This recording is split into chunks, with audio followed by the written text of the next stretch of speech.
email and what affiliations do I have? Yes. As a priority. Yeah.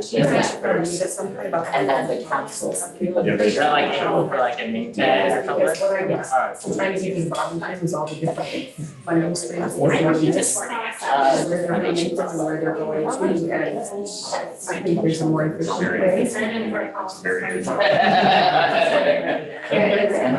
I feel like it's better for your organization. to remain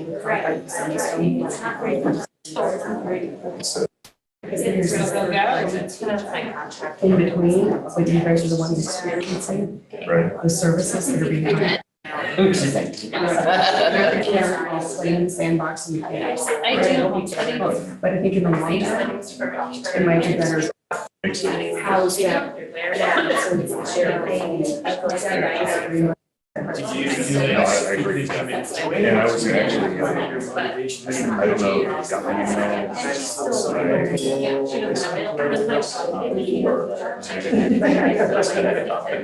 Oh, yes. I need to write it as well, or the only version I have. So I'm asking him to dig it out and. I need lots of help. Without. You know, we all do, just in different ways. Yes. City attorney's office. But He's trying to do the template for, agreement between so she's looking for like. and that is. And I also was thinking, you know, we have copies of all contracts at the sheriff's office, like in one place, and that's one that we don't have, so it's hard to kind of refer to that. But yeah, It is my team. but I think that makes sense too, what you talked about, it's just, maybe. They don't I don't know when it expires. It's 3 years. So, but you're still. We did, we're kind of locked in. There comes a point where. At this point, because of the way. They want to. Yes. Yeah. You did the agenda and like, they didn't even hire somebody until August. And so we did it for the end of this calendar year, and that's not especially just standing here. We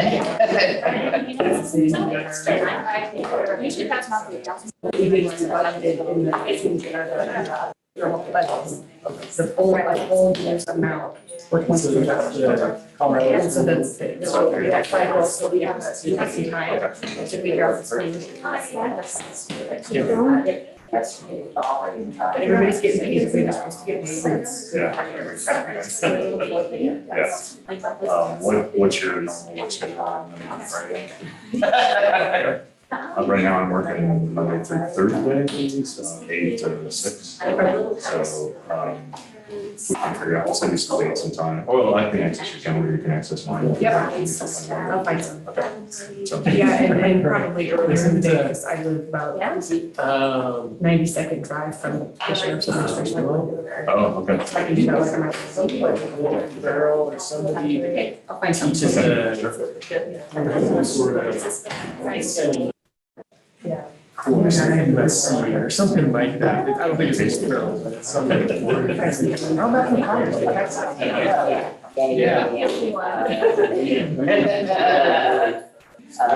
One of my.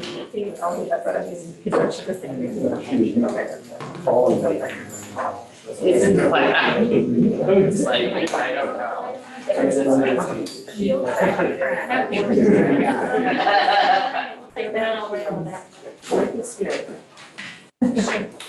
I was thinking last Saturday.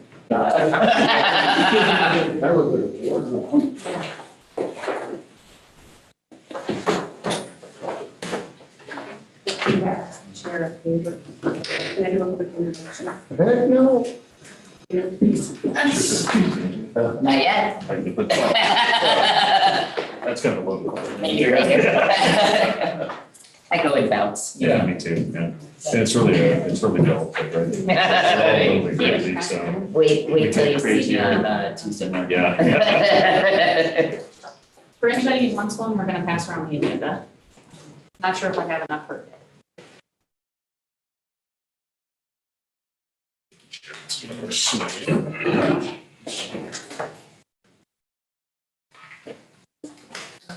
Well, good afternoon, everyone. It's 1:32, so let's call the Regional Development Council meeting for September 28th official. So we'll get things rolling. I appreciate everyone's time and commitment. As you recall, we extended the meeting 30 minutes this month because we're wanting to get the year plan 2 objectives done. We do have our wonderful facilitators here to help us through that. We do have a couple of exciting 2 6-month report outs, so we're already at the 6-month phase. So we'll get that. But before that, Miss Laurel Walker wanted to make an introduction. Well, are you gonna do introductions around the table in general? We haven't in the past because we're always short of time, but. Okay, well then, thank you for allowing me to do this. So, I'm Laura Walker. I serve as the Human and Economic Health Director for the county. And one of the departments within my service area is the Behavioral Health Services Department. And that department has a seat designated through the bylaws as technical advisory to this council. And so I just wanted to introduce Jessica Plummer from our office. Jessica is the program manager who runs all of the grant programming that comes through Behavioral Health Services. And so I felt with her technical expertise and her experience in getting funds out to the community, which is a major piece of what this council is responsible for as well, I would like her to be the representative from Behavioral Health Services for your technical advice from that department. So welcome, Jessica, to your first meeting, and I'll have Caitlin add you to the subsequent meetings to come in that role. Thank you very much. Happy to be here. Wonderful to have you, Jessica. Okay. Excellent, so thank you. Real brief, quickly, I do see we've got Trustee Mason and Councilperson Olson on Zoom. Welcome. We do know that. Thank you. Our Estes Park representative will not be here because they're engaged in their official budget process today. So unfortunately, our Estes Park representation will not be with us today. So it looks like we have everyone else. With that, let's move into public comment. Caitlin, has anybody notified or signed up for public comment? Did not receive any emails. Okay. We will close public comment and we'll go right to our Northern Colorado Health Alliance 6-month grant report. Just as I set it up, everyone remember the council set it up that half the funds would be allocated at first, right out when the contract's signed. And then there's a decision where there will be a 6-month update from the grantee. And then after that, the decision would be then to fund the next 6 months. So that's the process, and we'll have MJ and the Alliance give us our first 6-month update. Yeah. Are you my control wizard? Excellent. All right, well, from the Alliance as a whole, first of all, thank you. The funds have been really helpful for us to be able to expand our work and enhance our network of care. From a overview, 30,000 feet, we really operated in 4 different areas. And so, we have an agenda. Please, okay. One of the big areas was evaluation. That had 3 objectives under it.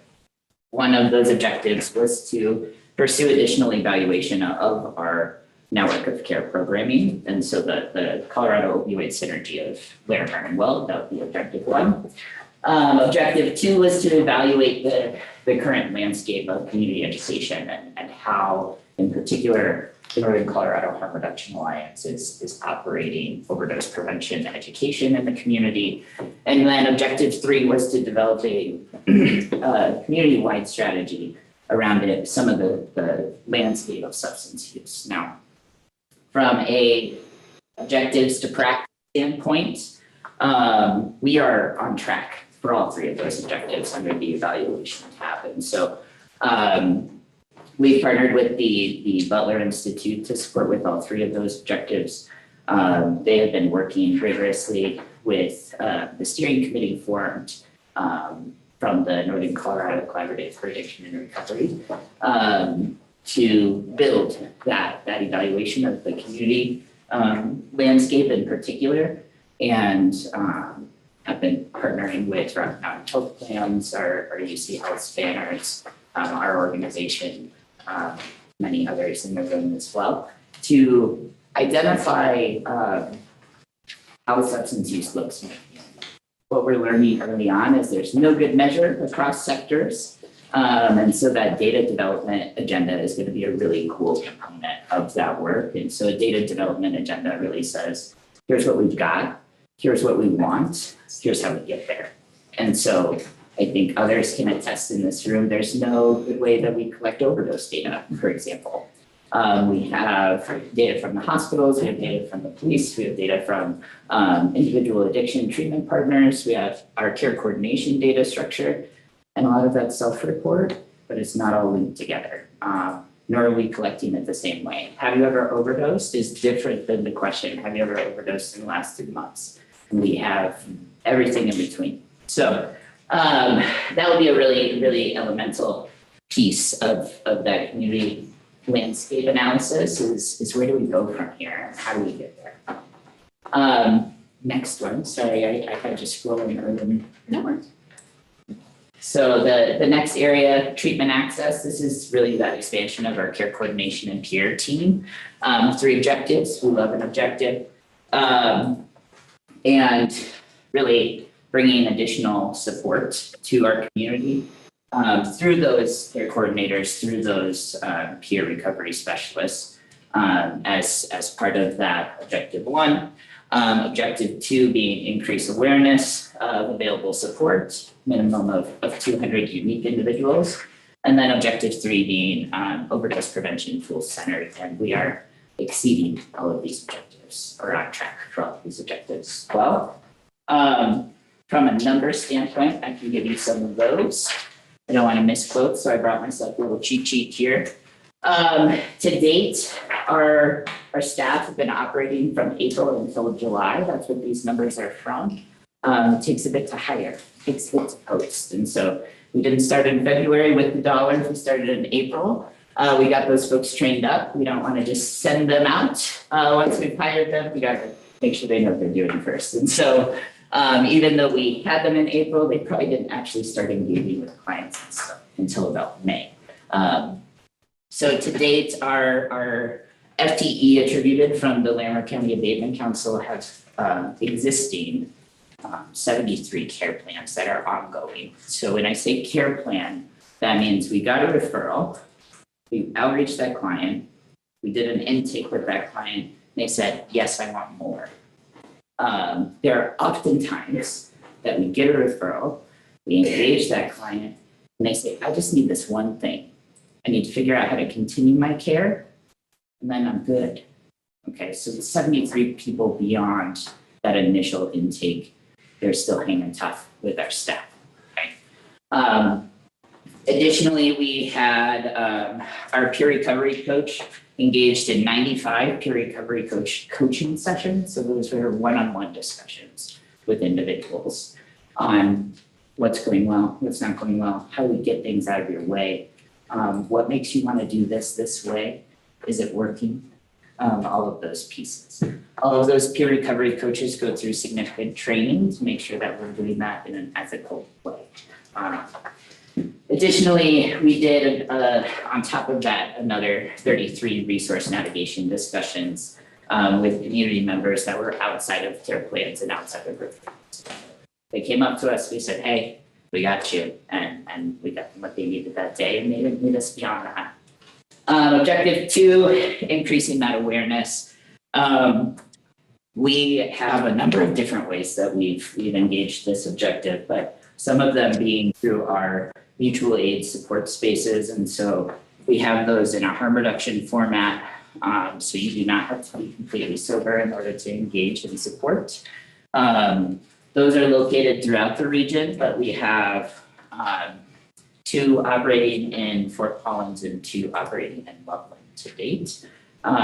We just got our care coordinator who is supporting up in Estes, moved through some training, and they will hopefully be able to engage a group in that space here soon. We also operate the CRAFT training. CRAFT stands for Community Reinforcement and Family Training. That's for our friends and families, folks who are using drugs, who are in recovery, to be able to gain support, skill building tools, self-care. It is a best practice model that's been implemented pretty heavily in the region, but throughout the state, demonstrates greater access to care over time from the folks who are in the support circle of those individuals engaging in that programming. That's a 13-week curriculum. People don't have to be there for all 13 weeks. They pop in and out. Additionally, we do a lot of community engagement, education sessions. That would be in this objective 3. To that end, we completed 11 community education sessions surrounding not just overdose, but substance use as a whole. So we're talking about the brain science of addiction, talking about tools available in the community and how to access them. Those occurred throughout the region, and so we had trainings up in Estes, over in Wellington, over in Loveland here, and in Fort Collins as well. On average, we had 20 people attend each of those sessions, and each of them left with some care. 3. Thank you. I think you could say one of the oldest people you trained was 81. Yes, 81 up in Estes. I don't know if I actually included that one. in You that should, number. because you changed his perspective. Yes, we had a good conversation. We did. Community stigma reduction, community education, we kind of lumped these 2 things together. If you recall, we added changing minds to the end of that conversation, so it wasn't actually included as an objective. And I still have data for you on it. So really our goal was to reduce stigma, increase education, awareness of what's happening in the community and how to support people, right? And so to that end, on August 26th and 27th, we actually held our overdose awareness day events. So check. The Fort Collins one, overwhelmingly successful. The Loveland one, rained out. We got hailed on. I do think that the community is interested in figuring out a smaller version that's got a roof over it.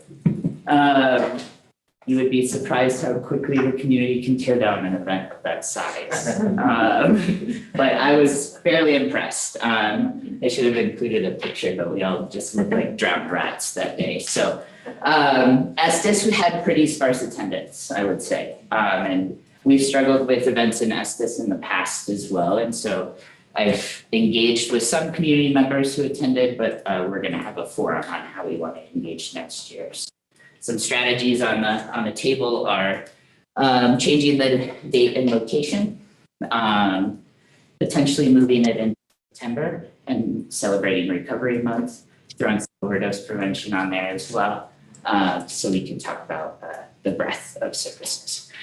Fort Collins was actually scheduled along the same day as Tour de Fat, so we had quite the interesting audience. And we actually were able to sign 2 people up for services that day for appointments in the afternoon. So that was pretty cool for them to access MAT from a provider that day. But we did give out over 500 naloxone kits across the 3. Objective 2 here is that distribution of naloxone in a more community forum, community education-based setting. You will see some overlap across some of these objectives as well. So when we wrote the scope, we didn't know if we had funds yet. So that's where that landed. And again, we were able to exceed this objective as well.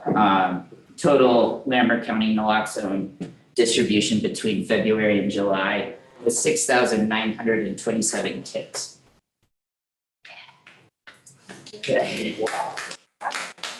doesn't include overdose awareness today. So throw another 500 on top. 6,900. And 27, yes. Right on the end. 6,927. So those were distributed through community education efforts, one-on-one coaching sessions, recovery support groups, and also through our naloxone vending machines and kiosks.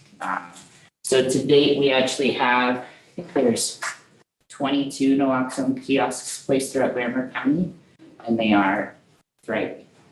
Right. So very cool numbers to have come out of that objective.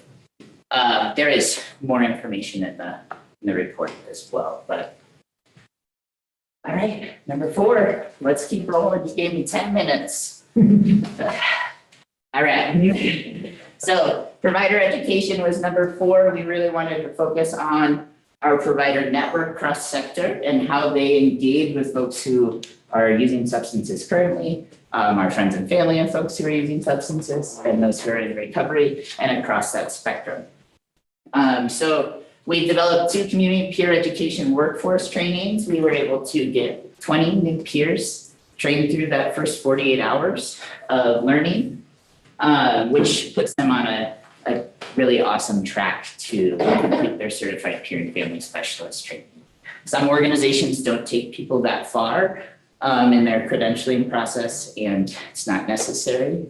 But we do that with our peers. We like the extra education, and we like people to be able to leave with some letters after their name. So to move beyond that first 48 hours, they have to do additional learning. I think it's another 22 hours of learning. They have to take an exam. They have to do 500 supervision hours and 500 experience hours. And so that's what that means when someone has a CPFS at the end of their name. We did, this is my moment right now. We are deep in objective 2.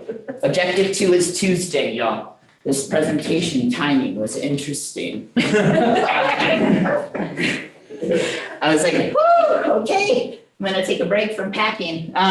We are happy to report that we have 428 people signed up because Shane told me he needs help today.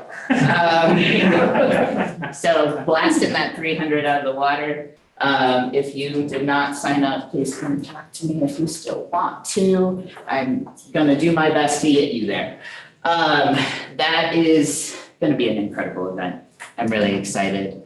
We've been working really hard to bring that forward and have just a breadth of speakers that are cross-sector and national practice and change makers. And we need all of that. We need all of that. So excited to see Objective 2 come to fruition on Tuesday. Bright and early. I'll be there at 5 setting up. So I'll see you at 8.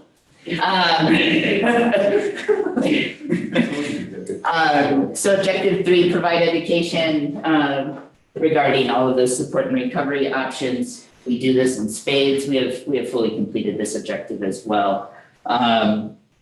With 20 people on average per presentation, and really exceeded that objective quite quickly. So questions before I move forward? I'm talking really fast. I know this meeting is always right on the edge of time, so I'm trying to be mindful here. So we will move to the next slide. So what's left? Tuesday. Right?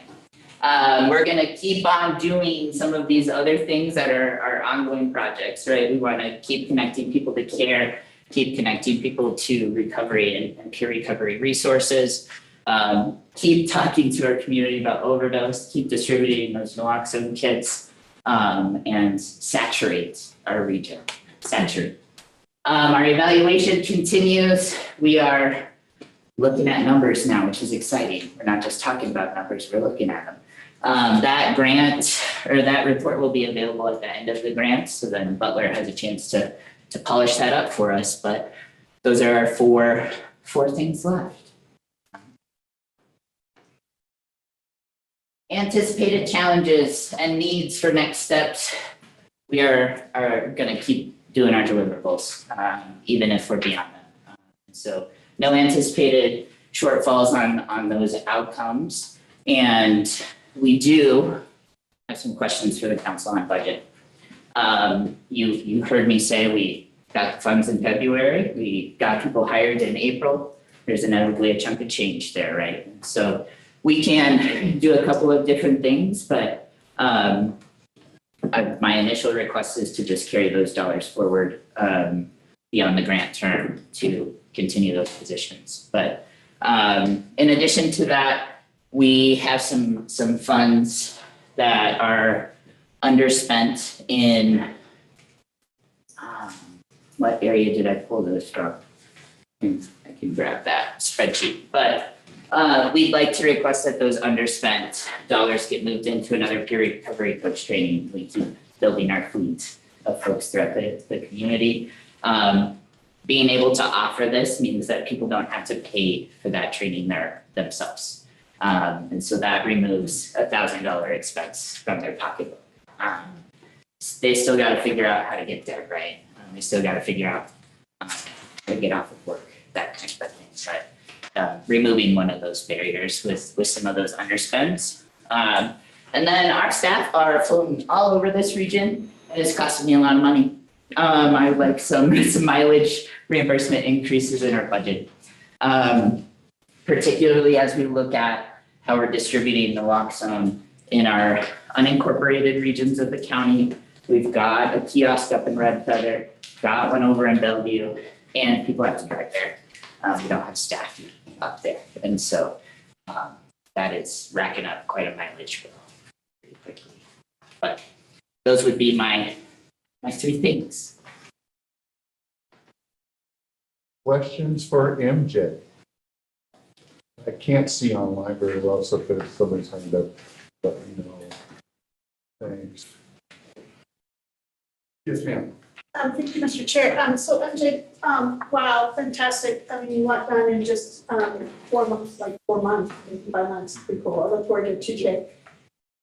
Looking forward to the report too, but you said you have a budget revision. Is it just moving numbers or you're requesting more?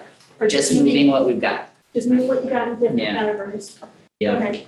I'm trying to find that for you right now. And the kiosks, have you had any trouble with people Messing with them. messing with them? Not too bad, actually. Okay. I've been pleasantly surprised. We put a lot of stickers on the outside, so there's not a lot of room for people to color, but the material that we used, a magic eraser, goes pretty far. We've only had one that got tagged, and that was actually over in Greeley by a bus stop, and so of the places that one makes sense to me. But magic eraser got the marker off, so not a big deal. So even last night, my husband and I were coaching someone over the phone that had encountered an individual, and then we're worried they didn't do enough or something. We're trying to encourage them, and maybe come to the event on Tuesday, but they asked for some Narcan, but they haven't had training, so they're trying to figure out where to go get training. Yeah.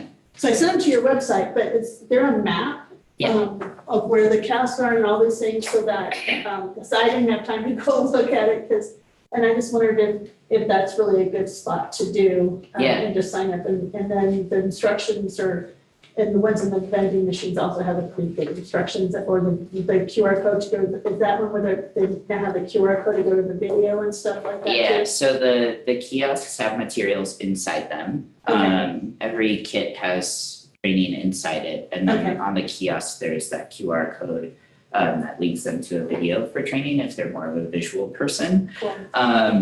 That's both true for the vending machine and the kiosks. There is a map on our website of where all of those access points are, and it also includes the hours of each location and all of that.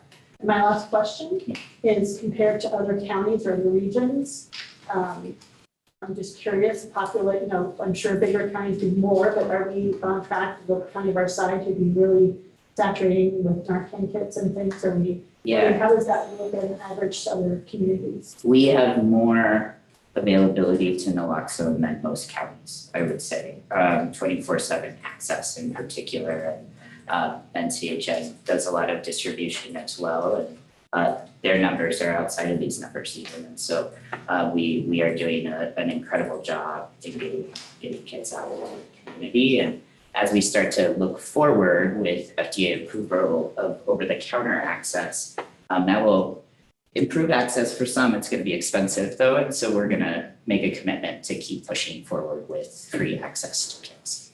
Thank you. Thank you for your partnership. Appreciate you changing that older gentleman perspective. So thank you. Yeah. And actually, I meant to say this earlier too. We got an email this morning from a partner that we had recently done a training with, and they had a reversal with one of the kids that we distributed at the training. So that was pretty cool to get that feedback. That's great. Thank you. Yeah. Thank you. Thank you, MJ, for being our first 6-month reporter. You took the pressure off of everybody else and you did a great job. As far as the budget, so you're feeling like by the end of this contract period, you won't have spent all of the funds. Is that what you're saying? Yeah. So with those positions starting later in the game, we will have some underspend there. And then we also have less spending in the laptop, cell phone, EHR access space. There's 12.5 there. I just requested move that to professional development and mileage. Reason being, we always budget for it. We don't always need it. I think most organizations do that. And then we were able to find a consultant to do our clinical supervision outside of a payment structure. And so I'm able to shift some of those dollars if the council is in favor of that. So I think the council will have to decide, should we just extend this particular contract? Or should we somehow take the funds remaining at the end of this contract period, put them to a new contract? And I don't know how that is typically handled. Well, that would be my question, because that's a great question. Is we're going to have a big conversation, hopefully wrapping up year 2 here with the facilitators. What does the Alliance need or expect in year 2 to continue this work? And what work needs to be done? Yeah, I guess. I had that part built into my last slide, but it doesn't say what I needed, just so don't worry about the slide. So in order to continue this work, I mean, we're 6 months in, right? I would love for our positions to continue, right? We're at that crux point where you choose to write the next 6-month check. And it'd be helpful for me as a grant writer to have a little bit of more time to pursue additional funding to pay for the phone over here and live over here, right? I understand the council is looking at doing a decrease costing over time. And if I had to choose from those 4 buckets, I'm going to choose my staff all day long. They're the ones with their boots on the ground doing the work.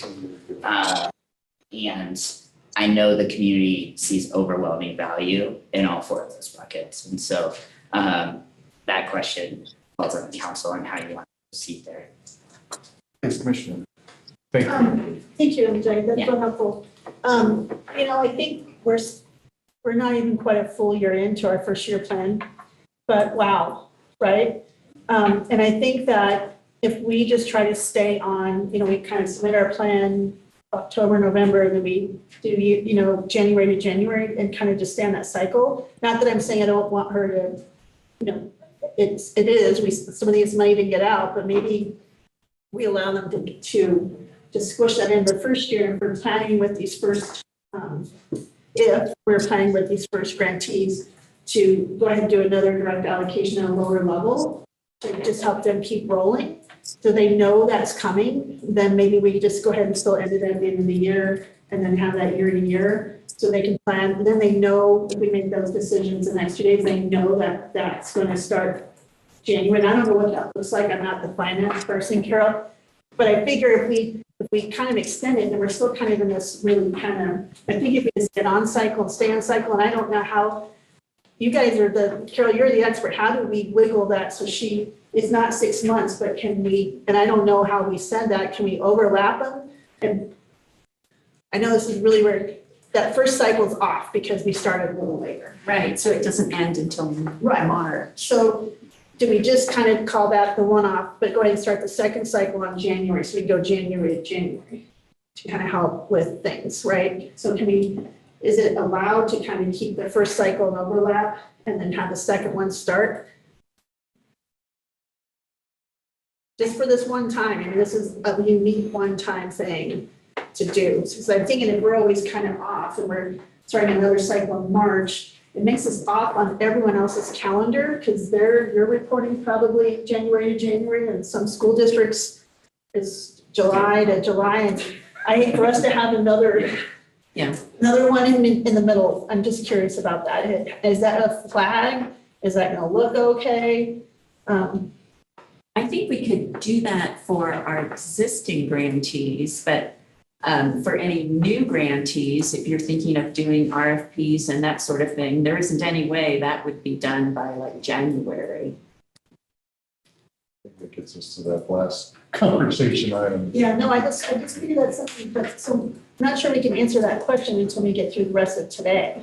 But I do want to I don't know if we need to make a motion. I want to make a motion to go ahead and approve this plan, tell her a phenomenal job and get that second check out the door to them. Because I know we have to approve this and approve the second check. So I'd like to make that motion. Does that motion include the budget revisions as requested?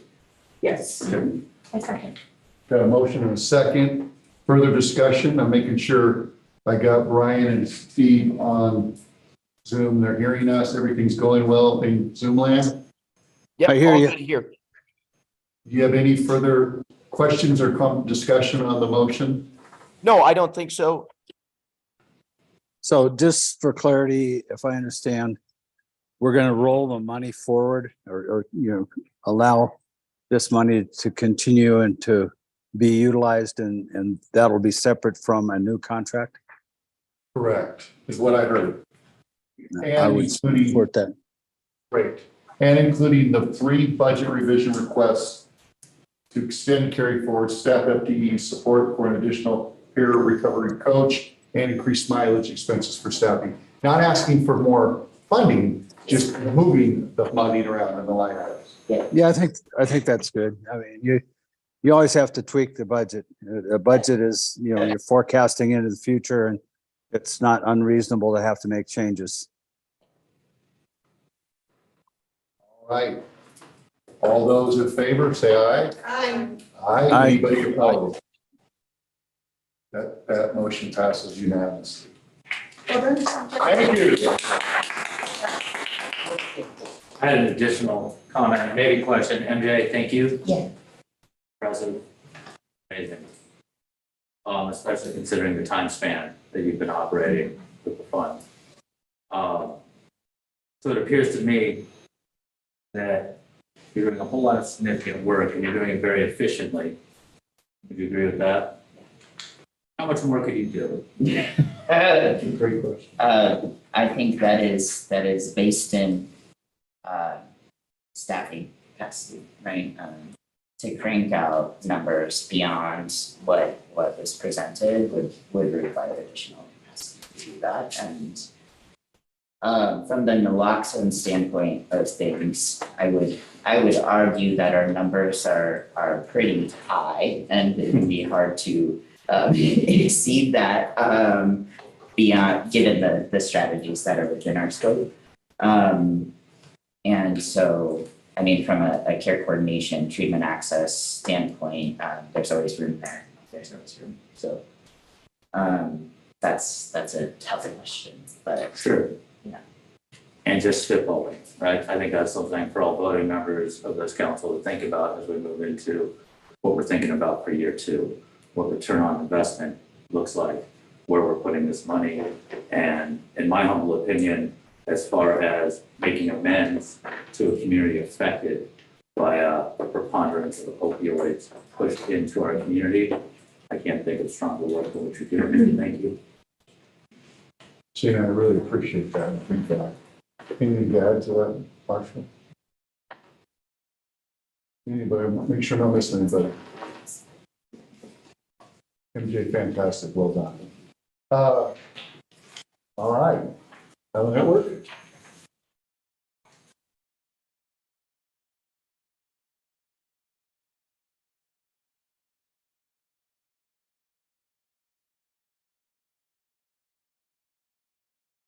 Everyone, my name is Arlo Santiago Cruz. I am the new prevention manager at Northern Colorado Public.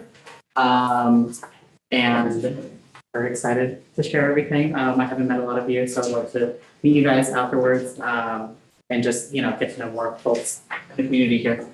Northern Colorado Health Network really focuses on HIV,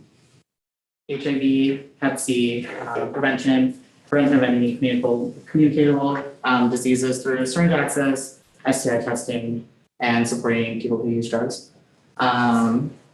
Here, we're kind of going over the people we serve. So with these funds, we serve 322 additional new participants from February to August.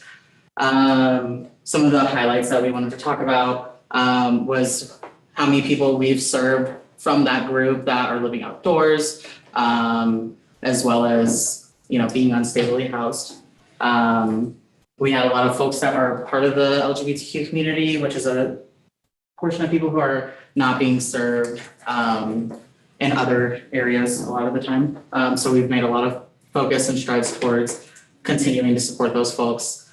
Some really cool things we saw from the data is that a lot of people who access our services are not currently injecting. There are people who have switched over to smoking or other routes of administration, kind of lowering that. And with the introduction of more supplies, we're able to reach more people, especially as we're seeing fentanyl and the pills go around. People aren't typically injecting as often, they're smoking. And so having access to these supplies has been really, really beneficial to get naloxone and other services out to people. Please go to the next one, please. Thank you. So part of our objectives was linking people to care, and we've really partnered with some folks in Fort Collins and across Larimer County. Obviously, MJ has been a huge part of that, getting care coordinators and peers into our services. So while we are providing syringe access, we have a care coordinator who is there during a couple hours a week, so we can warm hand off people straight to care. It helps keep people involved and able to stay involved in care. We also have the Murphy Center doing resource navigation on Mondays during our program hours. And again, people are able to get their ID vouchers, they're able to sign up for Medicaid, just a bunch of different services all in one place. We have Family Medicine Center who's been with us for a long time, providing Suboxone from 5 to 7, and we've seen a pretty big increase in people joining that service.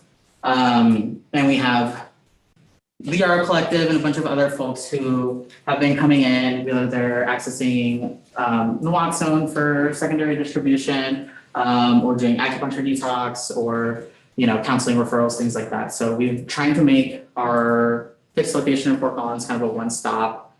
Everybody can go in and get access to multiple different services, not just syringe access. So that's part of our third objective. Can you go next one, please? So for referrals, we're chugging along, getting close to that objective.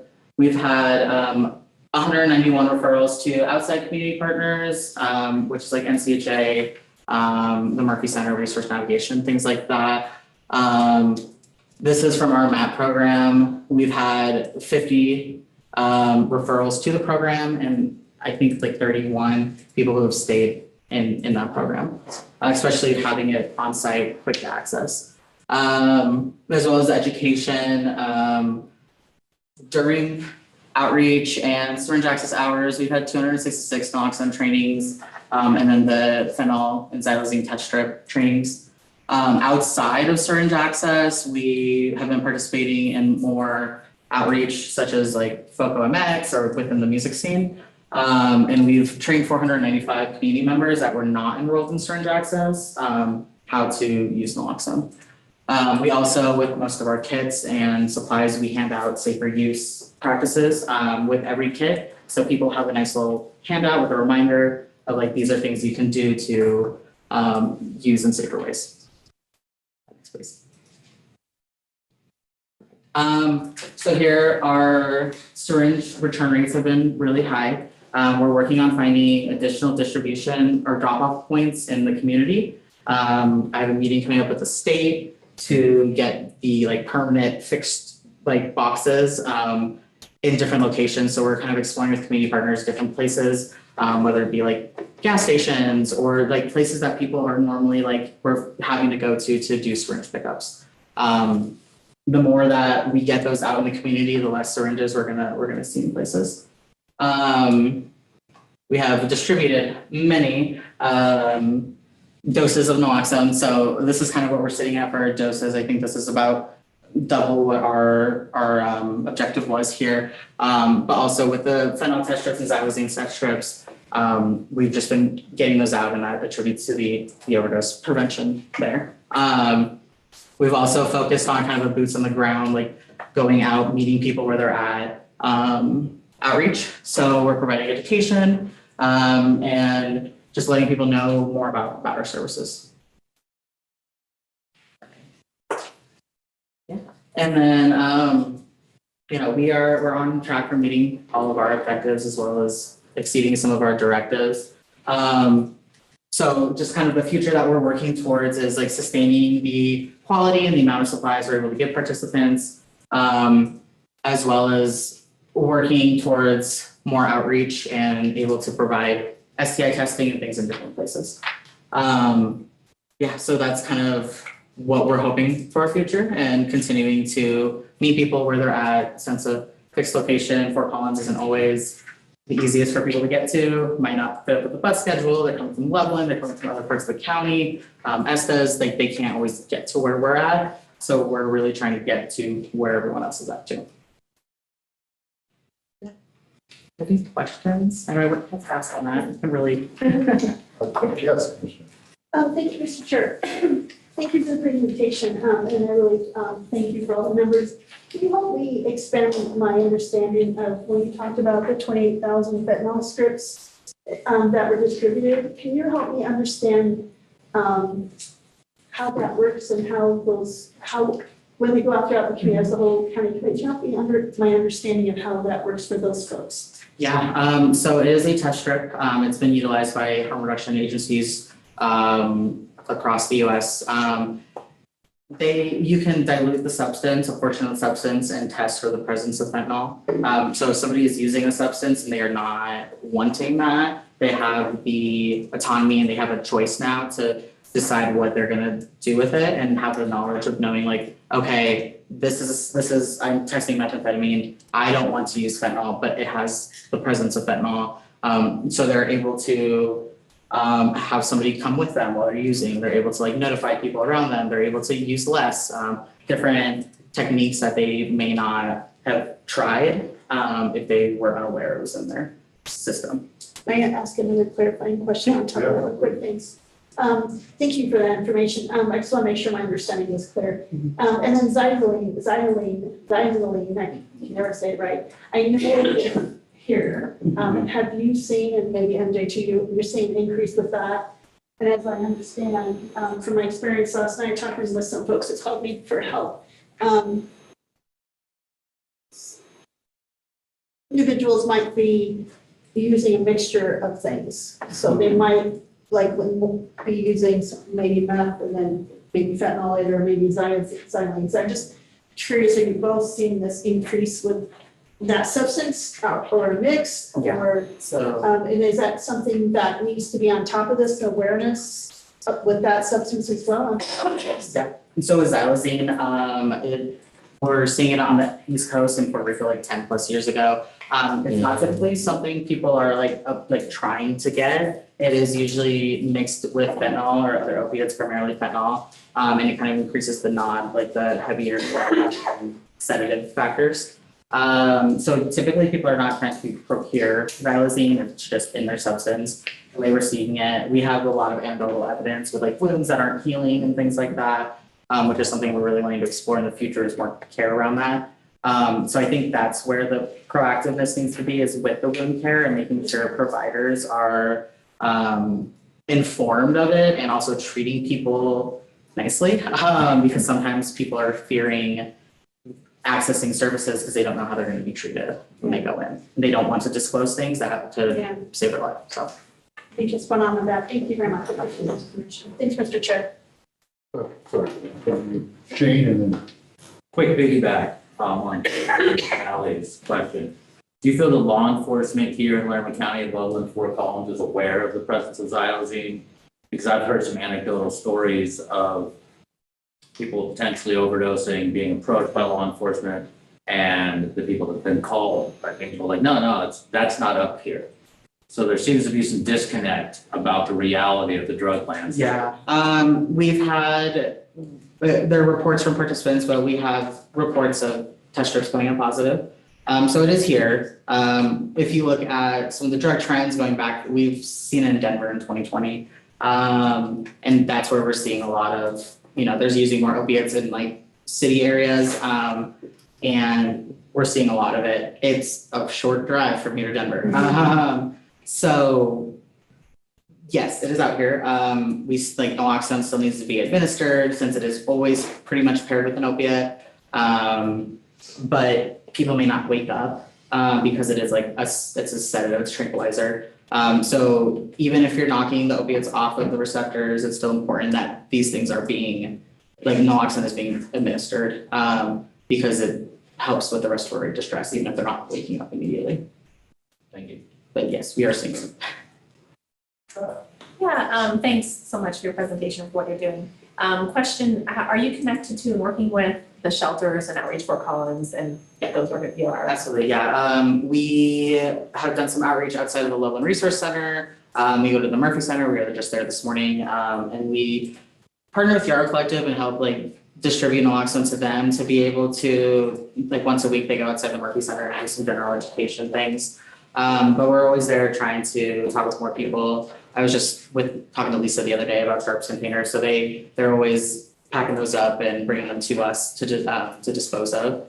And then when we are able to give out supplies for them to keep on them to give to people, even if it's just like really basic wound care, because they are there and they are out there walking around seeing people. So they've been a very valuable partner there. And I'm sure you're aware too, Fort Collins Police Services also has the new HOPE team, homeless engagement and proactive homeless outreach and proactive engagement. I always have to stop and think what HOPE stands for.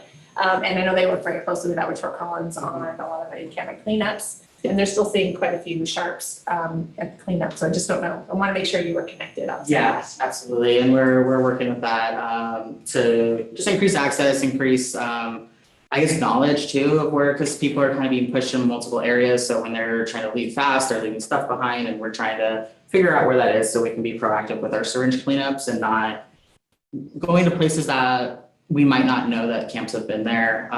So we can continue, because we can walk around like Library Park and like some of like across the railroad and the river, which we do often to just like be proactive about syringes, and we're not finding a ton of things in those areas. So that would be a great people to kind of keep in contact with around that.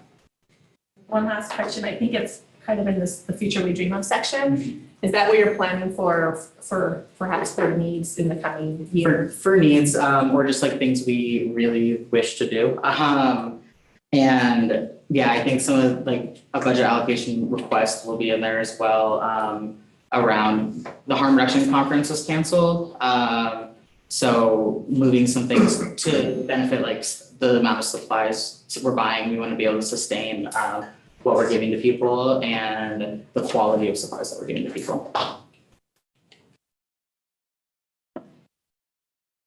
Oh, great job. I had a couple questions on your service details. I said little over 1,000 additional visits since accessing the grant. What I know it's probably hard to compare, but what would those numbers have been perhaps without the grant? A lot less, or at least completely only specific to work on the grant? Yeah, so this is pretty specific to the grant where basically like new intakes are like, these are just people being served in Larimer County, but not everyone's served. It's kind of divided amongst the grants. With this, we were able to, between this and another grant, we were able to like double our team. So we're able to see more people and get more people through the door, spend more time with people, which that alone makes people want to come back and access services. And for everybody, from a public health perspective, the syringe exchange program is profoundly effective. And when it used to be at one point, the Board of Health had to approve the program. That's since changed in statute. But if I recall back when you guys were giving a presentation, the number was about 60%. So getting up to almost 80% return rate is pretty remarkable. That's really remarkable. So that's a good number. So any other questions? But what I am hearing there is a budget adjustment request, and you're moving up for the next 6 months. Is that what I heard? Yeah, yes. Okay.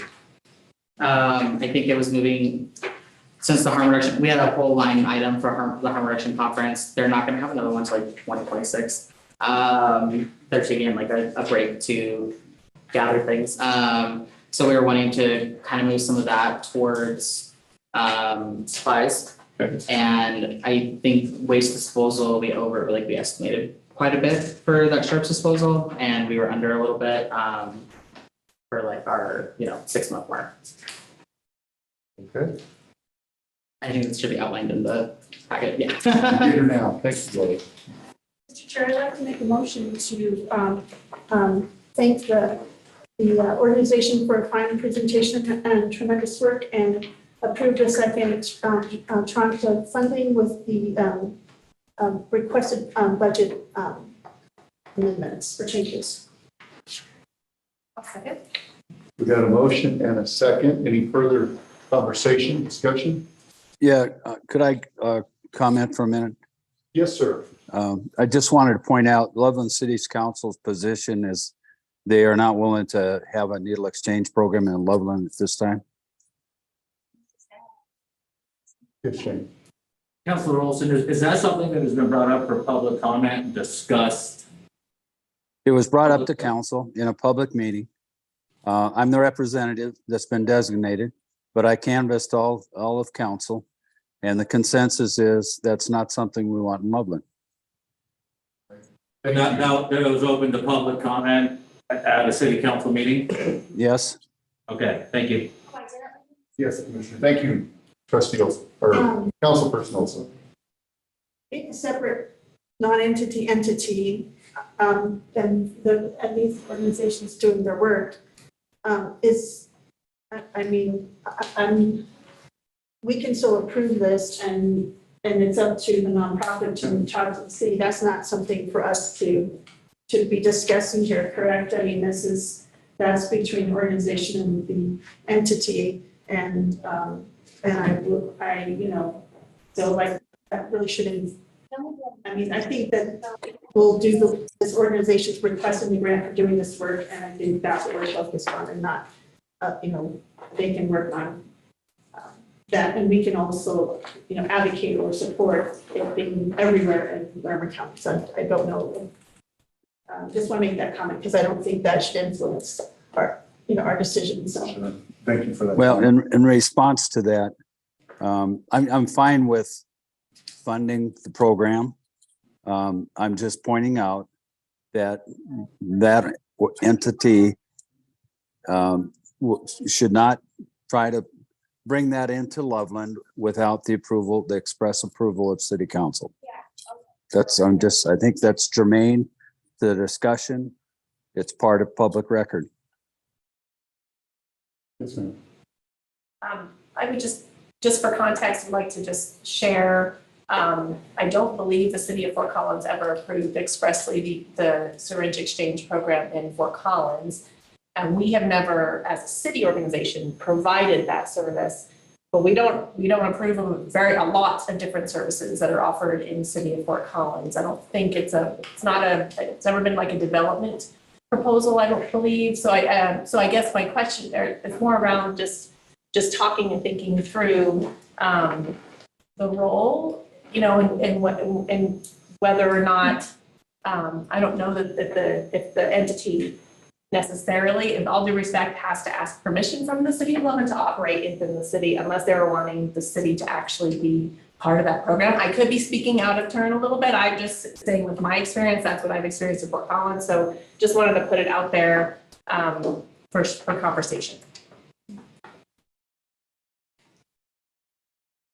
Yes, thank you for that. The way it used to be in statute that the Board of Health approved that. So the first one in 2013 in Fort Collins was approved by the Larimer County Board of Health. That has since been changed where that removal has, requirement has been removed. It's recommended that you work with the community, but there is no requirement in statute anymore.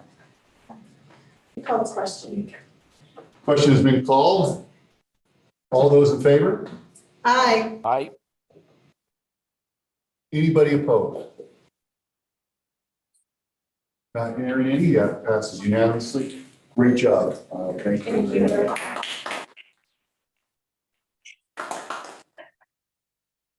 Okay, here's the next item on the agenda is to facilitate the discussion and selection of the 2023-2024 funding priorities continued. I will turn it over to the facilitators to take it from here.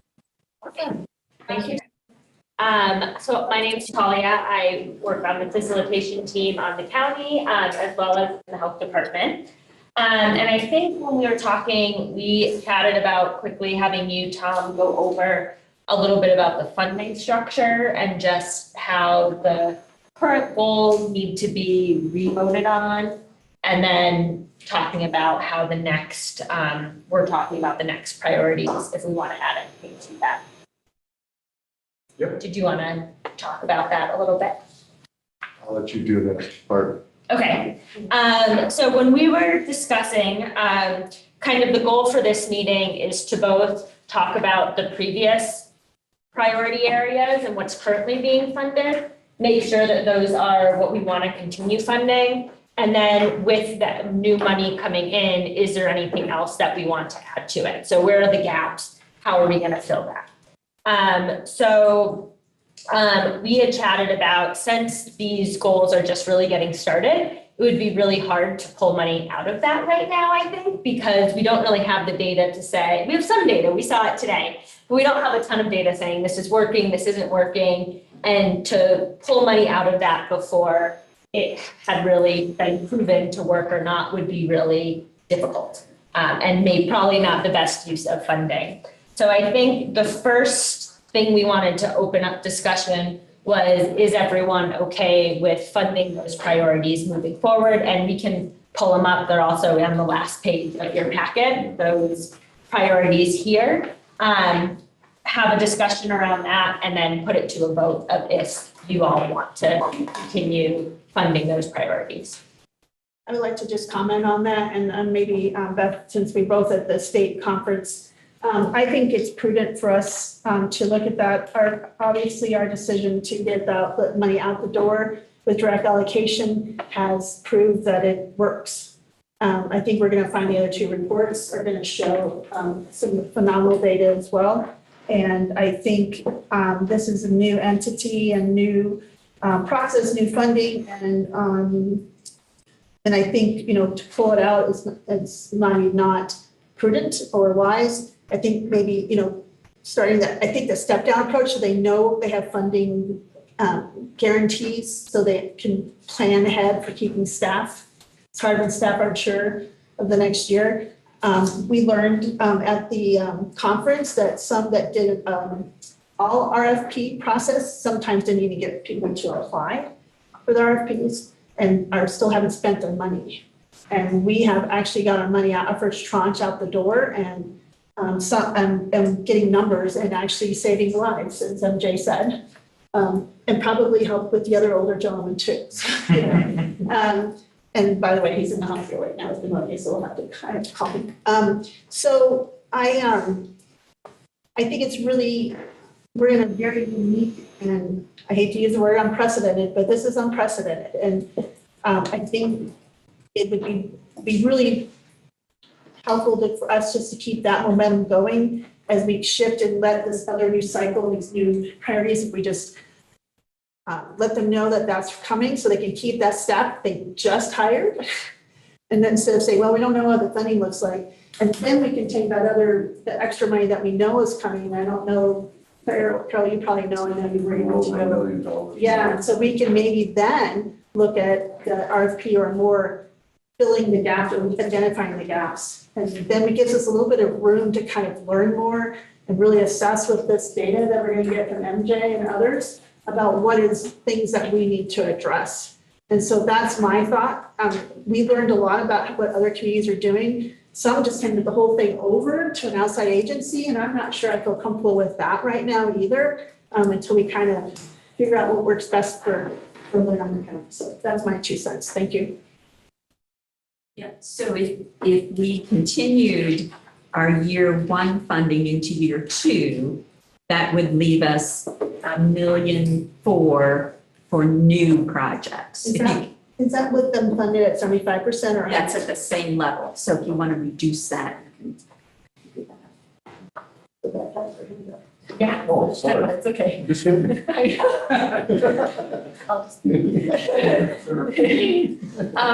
I think by doing that, especially with this given year that we're getting additional funds that we can then put to new, by continuing, we can also, I think at the same time, then resolve the timing issue, because then you're not, you're continuing, but then you just do the rest of next year, so to speak. You go through March and then you add on till the end of January, and then you can start everyone on some more similar timeframe, perhaps, if that's what we want to do. Maybe one month in July, I don't know, but they could help with that. But I agree, and I would also, in thinking about how we move forward with the goal of a step down for the future in mind, but I would hate for us to be arbitrary with some sort of just naming, we want a 25% reduction every year, something like that, but really looking at data and basing it in data and need as we're moving forward too. So that, yes, that's a goal, because we want to be able to fund more things and people to diversify their funding sources and stuff, but that we wouldn't just want to cut it off and potentially lose some momentum and success that we're seeing. So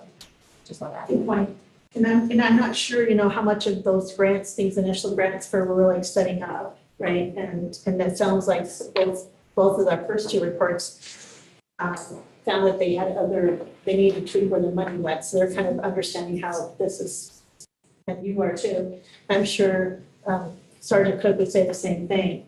So I'm not trying to be arbitrary. I just thought for maybe the first year was at least a number, since we're trying to figure this out now. And maybe that's something we don't make permanent, but just for the next tranche, just to kind of help make it easier for us to have numbers, so we can kind of, because I think it's that other process, if we're going to put it into this other pot, is going to take a little more staff time. And I have to, as a county commissioner who's just went through a very long and painful budget process, where our budget that has this decrease in budget because of looming things, I would like to stress to staff, like we were using a lot of our stuff to make sure, I know you guys are always, I respectfully think you have underestimated how much timing. I want to make sure that we're getting, the administrative costs and getting, so I want to make sure we're kind of being fair with that too, to the county. Thanks. Thanks for that. And just some reminders. So we missed the first date to submit your plan to was a couple weeks ago. So we missed that one. The Colorado Opioid Abatement Council has opened up another date, November 15th. So that's the date we're shooting for. As a matter of fact, we sent them an email saying that's what we're going to shoot for, to give them the broad buckets. And then in March, up to March, we can always make changes. So it's pretty flexible. So my thought is, because we thought year 2 was actually going to be a lot less. If we all recall, he was going to accept, there was a lot more settlements that had increased a lot. So, and it had increased to 1.4 million. One thought would be through the facilitation process is, at least if we agree upon, we want to continue those priorities that we have in year 1, we don't have to decide at what rate right now. We can hear back from our grantees, but at least know that if that's what the desire of the council is, to continue funding at some level those, then we can get into the more time-consuming part, which will be our new priorities and voting on that, selecting those buckets. Is that what we're kind of going with? Yep, that's where we were headed. So Mr. Chair, I'd like to, in the interest of time, I don't hear any, I hear consensus myself, so I would like to make a motion for us to approve a bucket of direct allocation again for our current grantees to continue and for our next year two plan.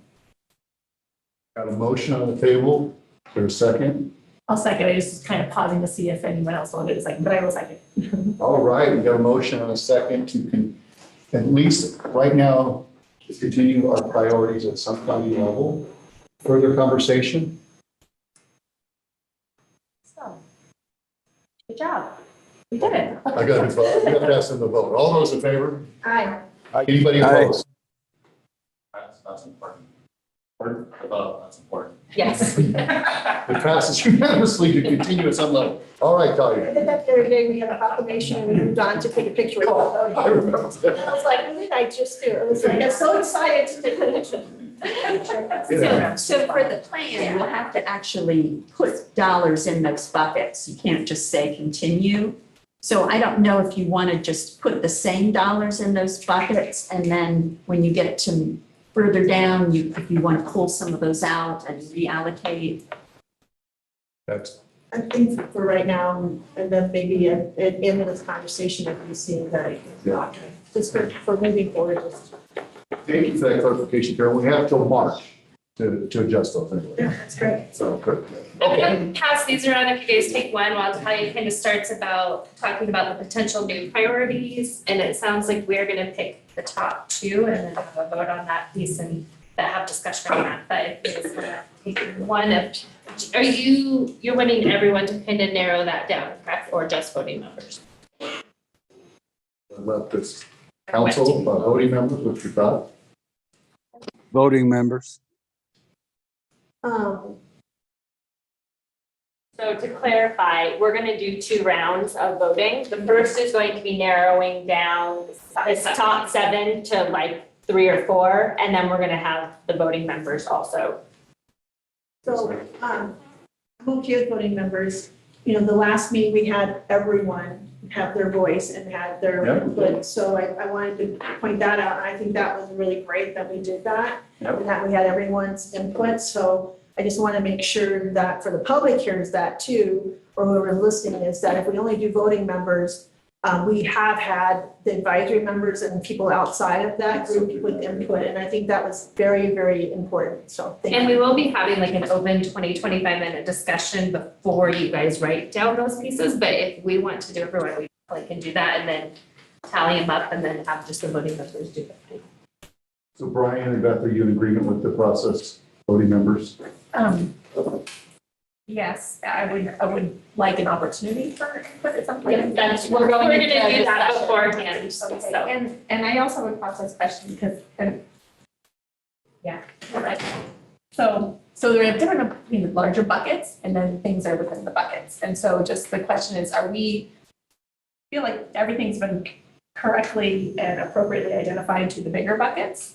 And part of me is okay with all 7 within those, it's not all 7 in every bucket. So I'm afraid of, I think prioritization is good, but I don't know that there's any of these things we would want to totally cast aside. So that's where I'm struggling. Yeah, that's totally fair. And I think,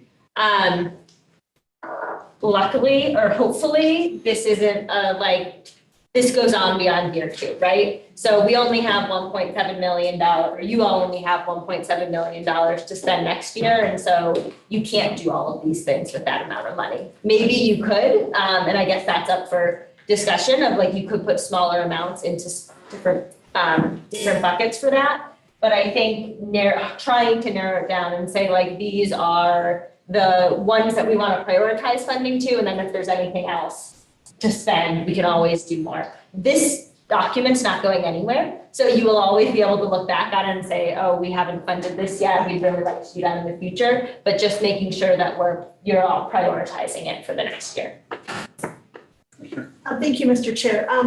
We had a really large group with some really expertise and some amazing individuals who were doing work along with everyone else that's here in the room, but they're not here as they were that first few months. And we developed a list from that. and they provided some input and we made some lists. And I think that was really good ideas and work there too. And I don't know, I had thought about this a month ago. I've been kind of busy with the long day getting open and stuff. So I don't know if we still have that list. And if we could kind of pull that out and have that too. I know maybe we didn't have that for the last session, and I want to kind of make sure we kind of don't recreate the wheel literally or recreate the list every time, and make sure we keep all of those previous conversations. Because some of those people, we had, and some of these are these names here that are not here. So I just want to make sure we kind of don't lose that work and that perspective too. Yes. Steve Olson. Yeah, thank you. As I look at the list of potential new priorities, they're grouped into prevention, treatment, and recovery. Could we not just allocate at that big bucket level and then define it later as to the specific amounts we might give? I mean, most all these things on the list, I think, have a lot of value. But I wonder, in order to comply with the request of the state, if we could give them the big bucket numbers and then refine that as to the specifics later, if that would be acceptable. So each of the buckets have subcategories, approved use area and subcategory, and that's the level that they seem to want the plan. Unless, and I don't know if we can do this, you might know, Caitlin, unless we could just add another other line and just dump it all in there, like under treatment, just create a second other line and just throw it all in there. We can, I don't know if they would accept that level of detail. Yeah, they seem to want those subcategories. Yeah. What are the subcategories? Well, I don't know. I sent a spreadsheet. I don't know if that would be. So the design for approved uses, is that what you're asking for? Yeah, there's the approved use area and then there's the approved use subcategory. There's a lot of them. It's that huge list that was part of the MOU. Well, if we took this list of potential new areas and identified the subcategory along with that, what would that look like?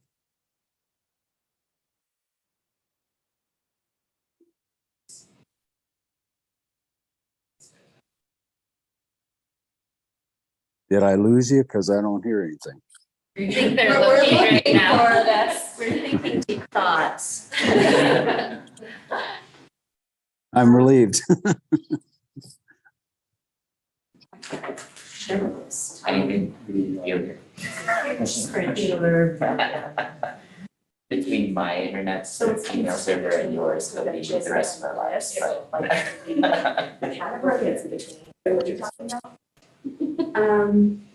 Let me see that first. Oh, this is that. Yes. No, these don't tie to the state categories. That's what I mean. Is it the one, is it kind of between like prevention and that is the category?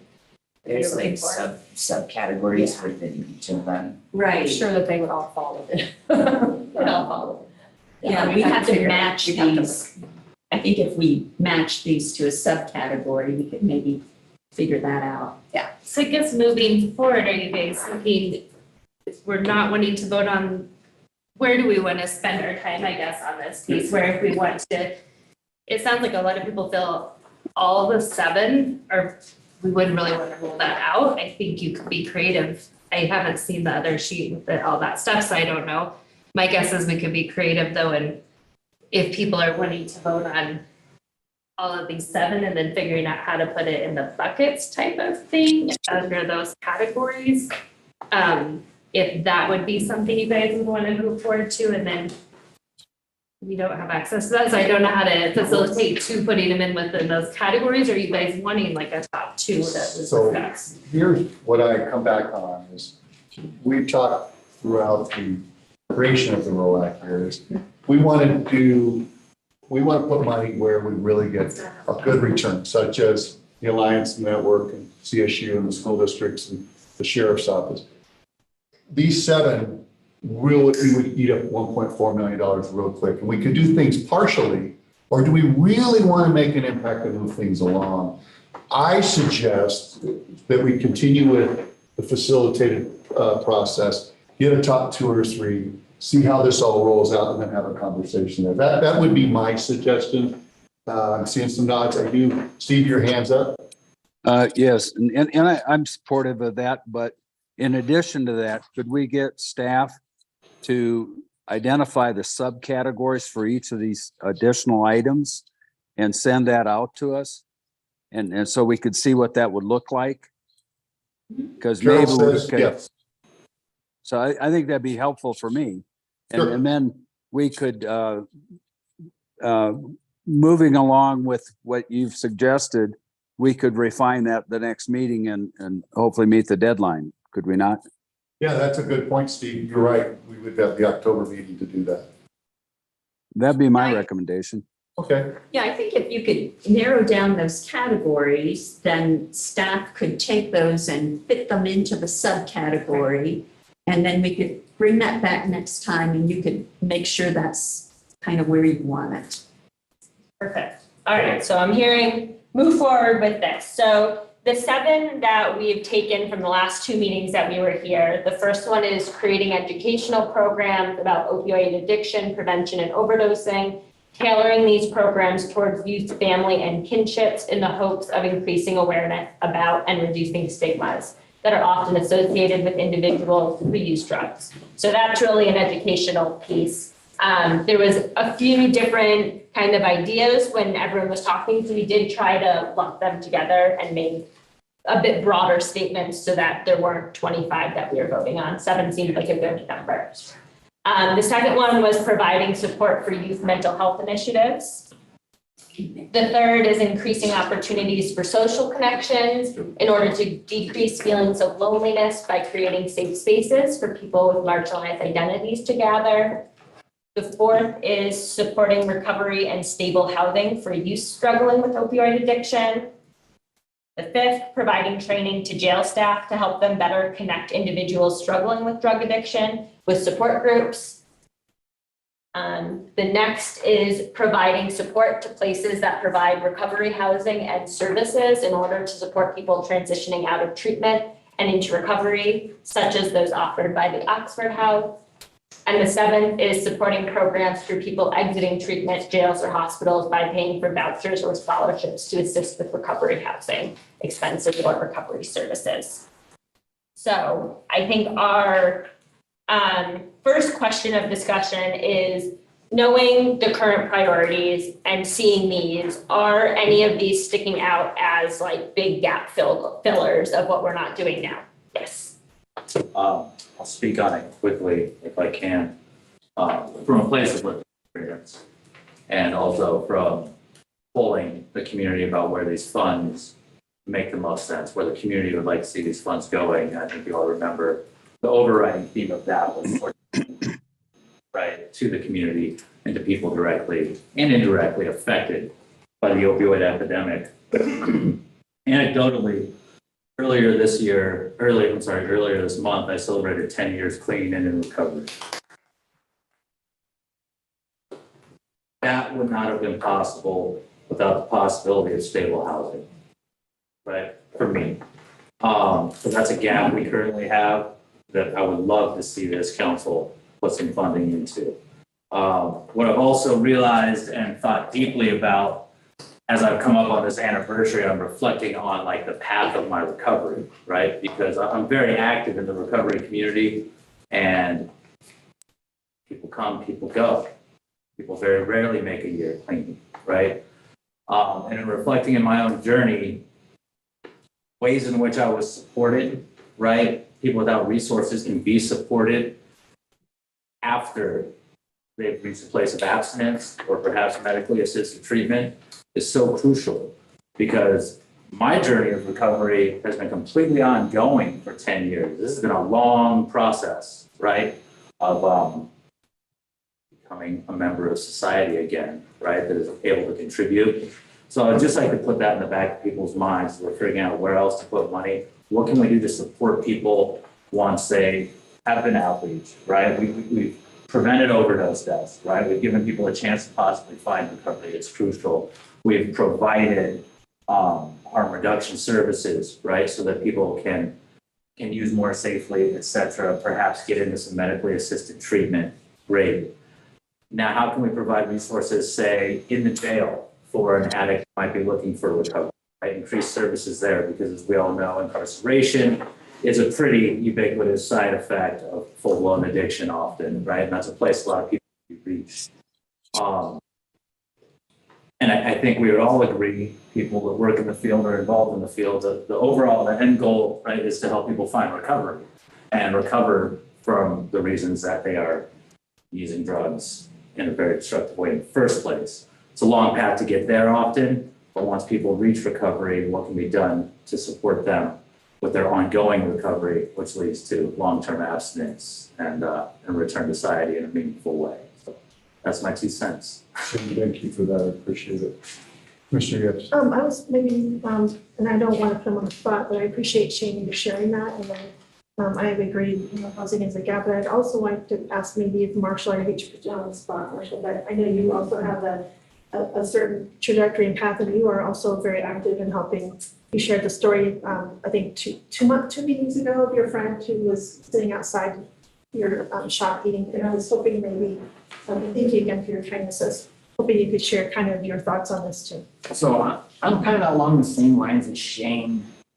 You know, we have our prevention going now, thanks to these guys.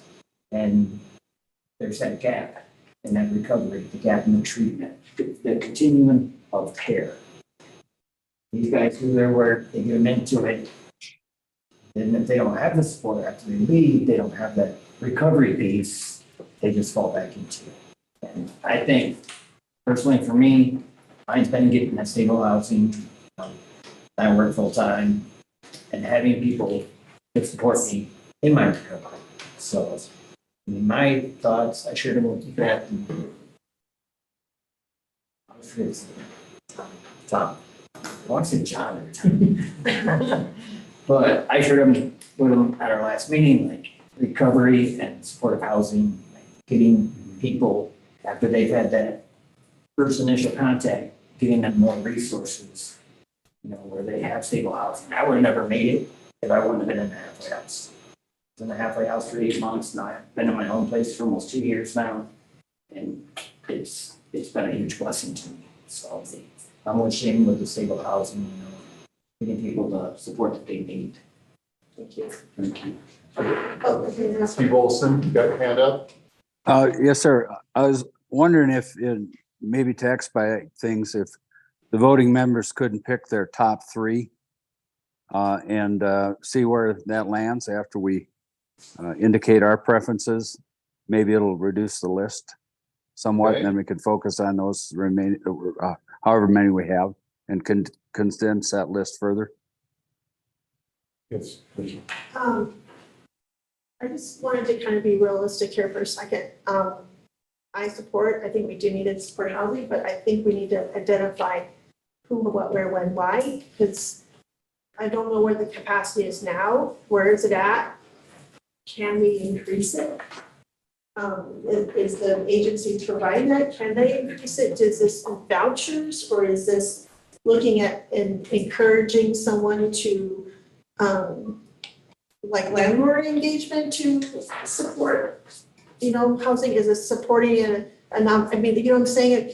Yeah, Say we want to support housing, but how? Because we can't just throw money at something and say, we're gonna do housing, but that's a specialized, I'm 100% support. I just think we should talk about how we do that, because it doesn't just magically appear. It's very expensive. And as you know, housing crisis is a crisis for everyone right now. So I'm just trying to figure out how we do that. So I think that's maybe a discussion. I know we can put that in the bucket, but I want to kind of be clear, because we had this discussion of Board of County Commissioners, we got ARPA money. We could have thrown the whole thing at housing. We never would have solved housing. The way we did is that we now have impacted so many great things in a big way. So I'm wondering, I think you mentioned Lighthouse, Shane, last. I don't mean. No, I'm just saying. The process is we're doing prioritization, Yeah, am I right? but- You're getting into the how, I think we're gonna do the prioritization first. But when we talk about amounts, you know, if we're gonna, I think it's kind of. At that time, yeah. And I think that'll be next month, you guys kind of narrow down Okay. how you want to, what agencies or how much, those types of. But what my point is, I guess, is if there's $1 million, we could throw $1 million at someone, we convert a building into housing. Right, and that's a different conversation. Well, I know, but I'm just mindset, we're picking our one or top two, that's just something to think about. Steve's got his hand up again. Steve, Okay, yeah, if you don't mind if responding to that, we're supposed to be the strategic part of the organization. We should be looking at what it is, not how. How is tactical. And so you identify what it is you want to accomplish. You turn that over to the organization. They determine how they're going to accomplish the purposes that we've identified. So I would disagree with the commissioner. So I think just moving forward with this piece, kind of figuring out, like, it sounds like we already have one possibly that, I mean, what people work down is housing is a big one, housing and support through recovery after all of the other pieces with that. So I think looking through these other, really looking at having those open discussions where people want to comment more and speak to any of the other pieces in there, because I see housing can go, there's a few in there, there's for youth, for adults, recovery, different things that could really tie into the same thing. And then around that piece, again, I think to both of your guys' opinions, you guys are gonna have to decide what agency, if it's already existing and all that, and that will be the next thing. I want to make sure, Trustee Mason, did you have any input? No, just listen to the discussion so far, so. Okay. Yes. So this goes back to my question and my point. If we're gonna do on housing for youth, right now, there's currently, after the work that you and I and Thompson Pooter have done on opening this youth homeless shelter, on house shelter, has never happened before.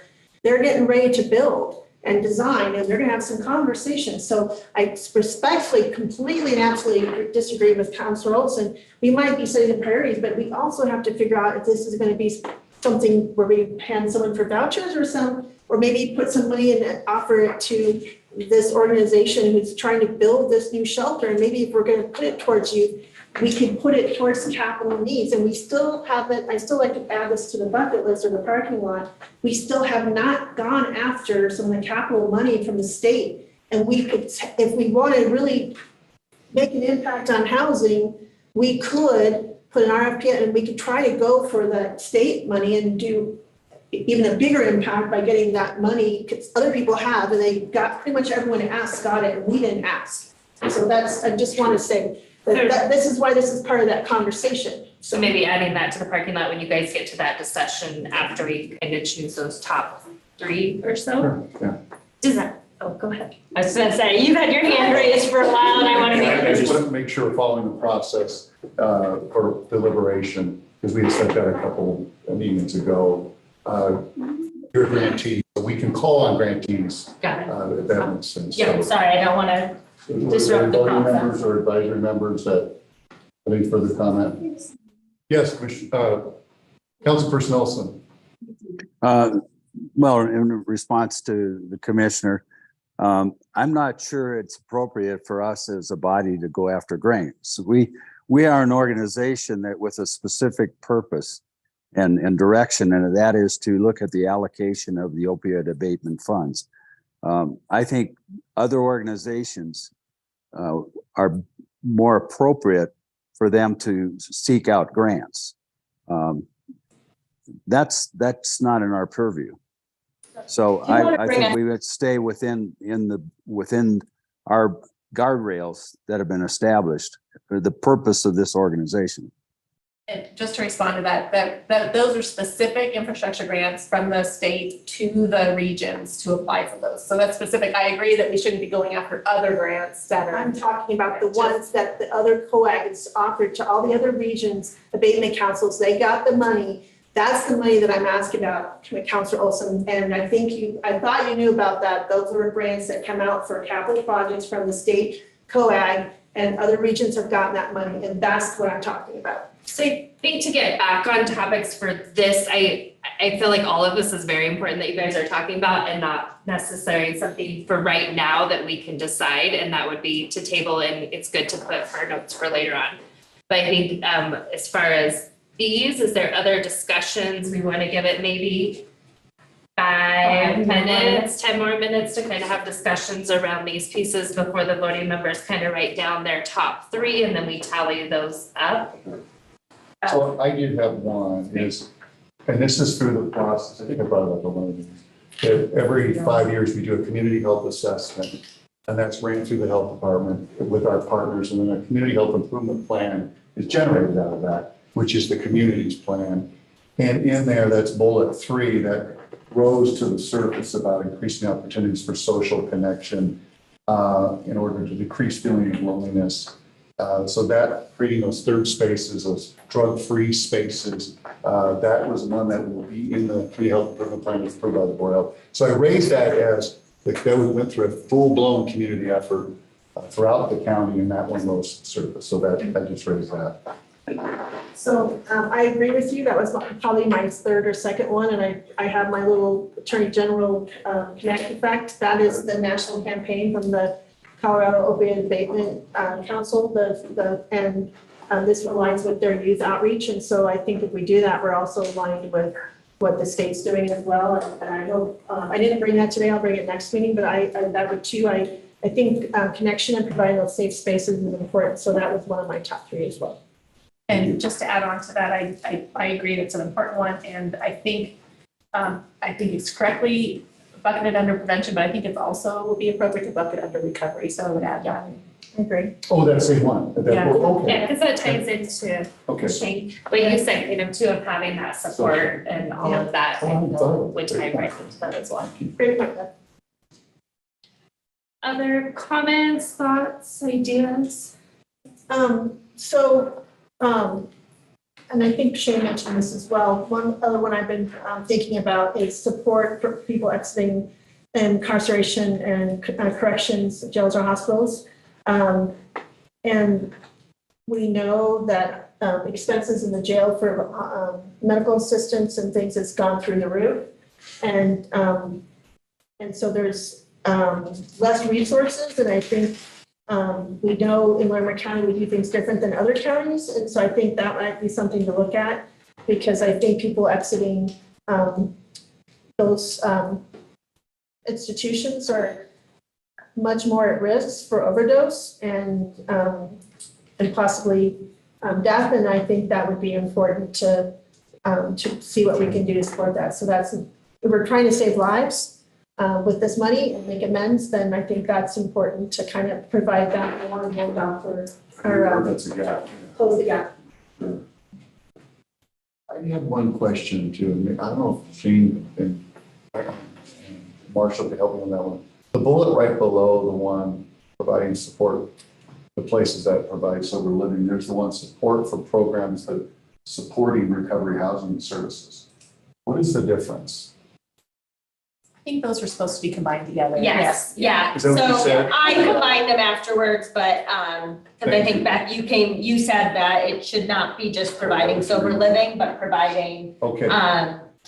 where's the wording, providing, supporting recovery housing. So I think that one and the one right above it can be combined. Thank you. That Yep. helps me. Does that make sense? Okay. Yes. I'm gonna combine it. Yeah, so then you're voting on those 2 are combined. Okay. Any? One other big thought around the prevention, I'm looking at the first bullet. How much of that are we already doing with the continuing funds that we're doing with DUI and the Alliance Network? What does it say, coalition? It doesn't matter. And I guess my question being, should this be a lot lower of a priority since we're continuing programs that do a lot of this already? I had the same question. I think we can call on. That I had the same question, so I think it's appropriate to hear. Yeah, thank you. I think like having education as people are leaving is really important, and knowing that, especially like jails and treatment centers, we've talked to places in the past about doing more presentations and more just like knowledge around like what services are provided and where they can get access to Narcan and things like that once they leave.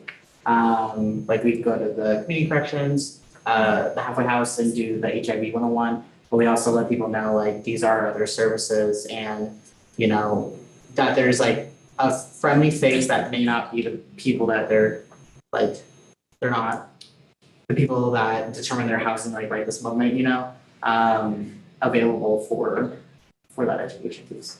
So what is the, I guess for you two, and yeah, MJ, like what is in this, what are we not doing right now to achieve?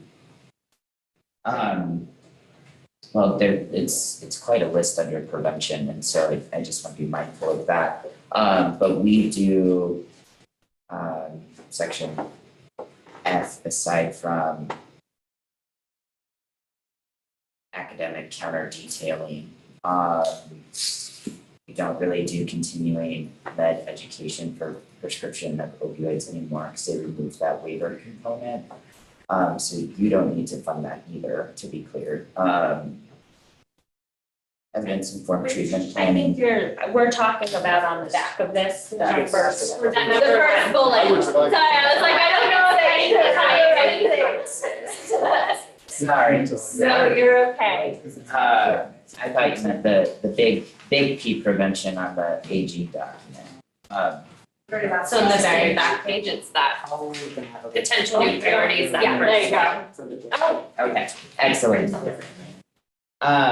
Potential new priorities. I mean, we do number one, right? That's the question, we were kind of seeing if that's already been done, that we should just cross, if we just cross With CSU's team doing more social emotional upstream prevention in there as well, so. Okay, so that answers the question. that. So we have about 2 minutes left. I'd like to just ask Sergeant Sept with the co-responder program. I know the schools, they're doing the co-responder in the program in the schools too. And so I wanted to give him a chance to share on that first bullet, if they're connecting and helping with education and doing some of this as well. Yeah, thanks, Commissioner. And I think the youth mental health support is critical because they are the future of our nation, our community. And I think addressing some of the issues involved with the crisis of mental health issues that also overlap into drug use and abuse issues as well. We know that kids are reaching for substance to cope with many of the issues that they're struggling with.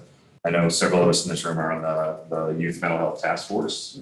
And we firmly believe that providing support for youth mental health assistance would be a great way to allocate some of the funds that are coming before the board.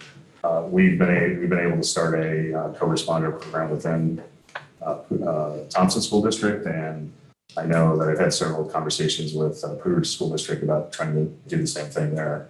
So that is something that's high on my list because I just think that a lot of what's going on now with the crisis with our youth on mental health issues and substance abuse issues is a really big issue. And that's what's great to have Jessica here because there is some funding going to that work from the impact dollars. So we make sure we're not duplicating, we're only complementing. So thanks. Well, and it might be okay to duplicate if it helps to expand. And if there's, because we had $7.5 million of ask out of 77 applications. And so there's a lot of fantastic groups that did not get funded that were worthy in this year. Because we have a limit 2.8. So my last question is the kinship one. We have a lot more kids in kinship and we're really pushing on family first. And so I'm wondering, do we have, and I'm asking any provider, grantee, person in the room, if I might, Mr. Chair, who's working with the kinship, like grand families and kinship groups and human services to provide support and education for those families? Curious. We have a division of health aid, and we've got a member who has developed an evidence-based kinship program among grandparents. And it's a family-focused intervention that works with the caregivers and their children. I can go into the details in it later if you would like to, but that's one place where we've operated. It's a very vulnerable population. They're kind of handed off without a lot of resources. Some of these grandparents are destroying their whole retirement and health doing this. So I'm just curious. And oftentimes due to the opioid. Yeah. Steve Olson. Yes, I'm just wondering if that bullet 2, if that's not more appropriate in the realm of the Behavioral Health Policy Commission. Yeah, part of it is, and I think that was kind of conversation having Jessica Plummer here. So we would know what's being funded and where there's gaps, at least from the impact fund. So I appreciate that. Just full disclosure on BHS impact dollars, we're a grantee. We receive 1.4 FTE from that fund. One of those staff is located inside the jail to support with community reentry. And so since that's on this list, it's in. Thank you. That's the reason for my comment, because I knew that. So I just want to say, but I don't think we should not say not duplicate because There's a lot of overlap. yeah, there's a lot of overlap. All right, so I think we're gonna close the discussion now on this, and we're gonna change how we're gonna be voting a little bit, just based on time and people being online and such. So for voting, you guys have written down your top 3. I'm just gonna go, it sounds like that first bullet pointing, creating educational programs is already ties into the continued, so I'm just gonna take that off. So I'll go through the next ones, and then I'm gonna have, instead of us tallying up all your stuff, I'll read one. Everyone that has it on their top 3 list, please raise your hand. And if the voting people on the Zoom can just put their little hand thing up on there. So the first one, providing support for youth mental health initiatives. Did anyone have that on their top 3? Do we just have one voting member online? Two. Okay. Mason and Okay. Increase opportunities for social connection in order to decrease feelings of loneliness by creating. Yep. Yes. All right. Okay. Supporting recovery and stable housing for youth struggling with opioid addiction. Yes. Can you do Housing. both housing and Yes. just in one bucket instead of having to choose between the two? Yeah. Would that be okay with the council? Can we just do one housing? Did you guys hear the question, Brian and Steve? No. Can we include, is everyone okay? And so with the providing support for youth, or no? Oh my gosh, supporting recovery and stable housing for youth struggling with opioid addiction, and the providing support to places that provide recovery housing and service in order to support people transitioning out of treatment to recovery. Combine those, the youth and adult piece. I'm fine. Okay, I got the first one. Where's the other one? That's this, Combining with which one? What number? both housing ones combined, the youth and in recovery. It's the second to last one. No, I'd rather not personally. I think that I would rather have the youth separated. Brian, what would your take be on that? I'd be fine with combining them, but yeah, what? You are too. You were, I'm going to combine them. okay. Combining will be, okay. Okay, so combining the housing ones, all who are in favor of that, please raise your hand.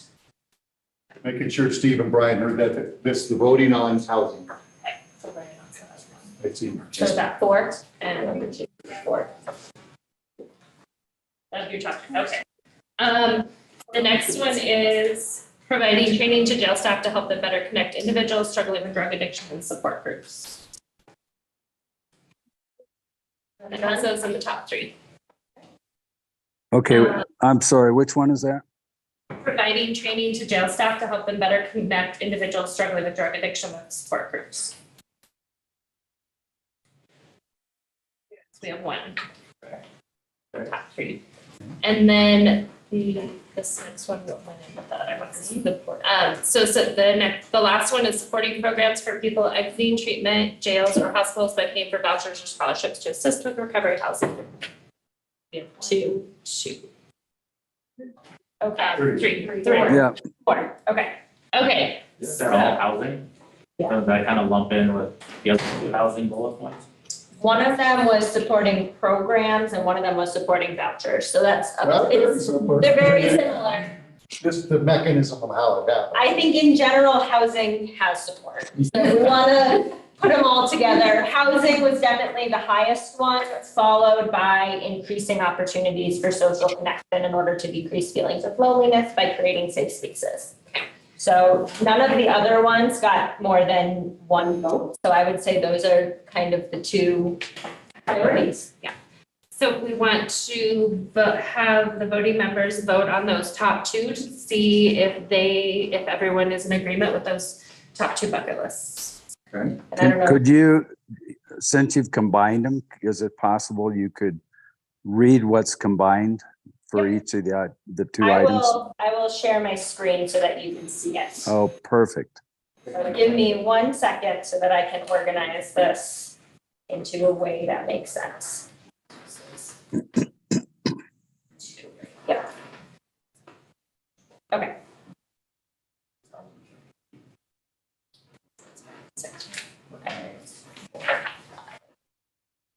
Oh, yeah, 5 and 6. So it's 5 and then 6.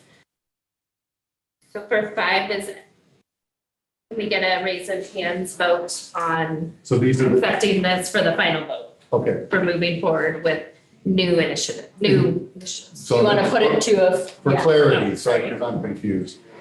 Are we saying you're only voting on one now, or are you voting that this is your top 2? These are your top 2 Yes. that we're okay with. We Could can you do scroll these down kind for, I can't see all of 6. There you go. Oh, too far. Yeah, perfect. Thank you. Your question, the question is, are we good with 5 and 6 being the top 2? moving forward with the additional 1 point forward. That's how we come to consensus, yeah. Okay. 1, 2, 3, I'm 4. gonna ask that one more time, so I'm clear now. Thank you. Yep. So can I ask that or do you want to? I don't know what the voting thing. No. Okay, raise your hand if you're in agreement with moving forward with these top 2 for additional funding. I'm good. 1, 2, 3. And Brian, we cannot see yours. Oh, is it not displaying? Yeah. Yeah, I'm good with that. Now we see you. All right, so it looks like that's unanimous. Okay.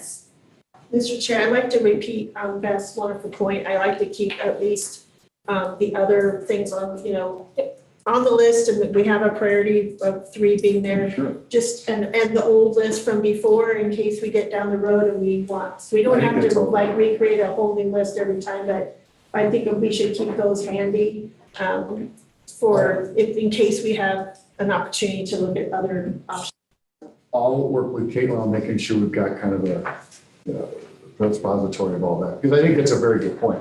Because we've burned a lot of brain cells in the last year on this stuff, so lots of good feedback. If I know this could be maybe a little bit in the weeds, but I think we might want to think about adding a qualifier on the housing to state credentialed or some other qualifier to ensure the housing that we're providing funds to is. Not just any housing. Right. Yeah. Okay, very good point then. Yeah. Steve, you have your hand up? Oh, sorry. Oh, no worries. I forgot to lower it after I voted. Oh, no worries. I do that all the time. Okay, so we do have a few minutes here. Yes, ma'am. So if those are your top 2 priorities, it would be helpful if you came up with a percent for each. Like, do you want it 50-50, 30-70? How do you want that 1.2 split? Can we do it just 50-50 for now until we figure out the cost? Because we don't even know what these are going to cost. Now I totally agree that this is the next part of the conversation. Right, and that was part of my point from before with Beth is, we have to qualify. Are we building something? Are we giving vouchers? Are we having someone do this? Are we doing this on RFPs? Right, And that's just. thank you. That we were getting to the priorities, then absolutely this comes in. Shane. Also, does this council want to consider allocating more funds to programs we're already funding that are working out of this increased budget? We've heard from MJ that there's a lot more work to be done with more staff. So it's something to consider when we're starting to break down percentages. I think that plus, some of these, in these two buckets could be stuff that they also would be able to provide. So a combination there. That's a good point. Yeah. Yeah, I appreciate that. Well, and I think that's a great point, and that's been in the back of my mind, all these groups have shown that they're getting it done. Also want to be careful, MJ's words, I'm not sure when she sleep, or when they sleep, when he sleeps, excuse me. I'm thinking, when do I sleep? How quickly can you build capacity without, and keep things, through all the wheels on the bus? Do you know what I'm saying? Because I'm not saying you're doing phenomenal, but you can grow. What's a healthy way to grow? 100%, 200%, you know what I'm saying? I mean, so also trying to be aware of your burnout factor too, do you know what I'm saying? And because I know, I think you're 24/7. So respect, I know, it's respectful. Well, great work. We've got two new potential priorities. From now to the next meeting, we've got to now look at the how. And so that's the next step is, how do we do this? What's the mechanism we're going to do this? Is it RFPs, RFAs, those things? Or is there a community partner? Is it additional? So with that, I think now we're moving into the how phase. That will be next meeting. We're going to devote much of the time. Do we have any 6-month updates for next month? Sorry to put you on the spot. We might. Okay. So I didn't know where everybody was at on the process. Issues next month? Either next month or the month after that. Yeah, I'm not sure. It may be both of them because they were a month later, correct? Well, the sheriff's office was a month later than CSU. Okay, so. Would it be helpful to have a presentation from an organization that's running sober living houses and understand what would work best as they understand it in their experience of doing this work? Very good question here. Thoughts? Could I suggest, we have a community partner, Tanya Wheeler, she's on the board of the Recovery Residents Credentialing Body. We'll be able to provide that information and then on organizational structure. Yeah, I was thinking would be someone like at a higher level that looks at it across the whole state to kind of bring a broad picture, or even the whole country. Yeah, she would be able to provide. Okay. And I would like to comment, we need to get that 2-year plan in November. So I think one of the first things the council should do next meeting is to look at the plan with the numbers and the, what you've decided, and make sure that that's what you want given to the state, or if you want to mess with the numbers at all. Well, we could go ahead and just make that very simple, and then by March, after these presentations, because I really want to be thoughtful on this, because we have, everyone brings up a good point. This is working, do we put some more money where it's working, so I think I'd like to really have a chance for us to think. And we will. The goal here, as Carol said, we can complete the 2-year plan now. We've got enough. If it was 50-50, great, but by March, it could be 70-30, and it could be more here or less there. So that absolutely is allowable. And the detail isn't necessary for the plan. So if we had to turn it tomorrow, we could, because we could. Yes. I think we're at that point. Awesome. Cool. So that's great work. That was easy. How's everyone? Thank you to our facilitators. Yeah, Thank you very much. We're sorry for being difficult. No, you're not. You did it. You never follow the process. Never apologize for that. Yes, I was ready. I'll make a motion to adjourn. Okay. All those in favor? Aye. Anybody opposed? All right, Steve, I thought you were going to oppose. Keep the meeting going. Nope. Everybody have a great afternoon. Thank you for your time. Very, very good work. Lots of good work. Thanks, everybody. Thank you, Brian. Thank you, you too. Thanks, Brian. to see you. Very, very good. We did it. And,